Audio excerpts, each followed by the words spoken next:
ખોટું કોઈનું કરશો તો ચલાવી નહીં લઉં, ખોટું કોઈનું કરશો તો ચલાવી નહીં લઉં.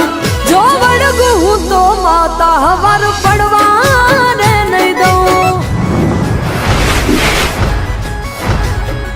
હો જોઈ લો ને તમે જૂના ચોપડા, દેવીઓના ઇતિહાસ ઉજળા. હે માથે જેના માએ હાથ રે મેલ્યા, કદી ના આવે એના દાડા દુબળા. એ હાથમાં લીધા ઘઉં ચોખે ચોખ્ખું કહું, હાથમાં લીધા ઘઉં ચોખે ચોખ્ખું કહું. વેણ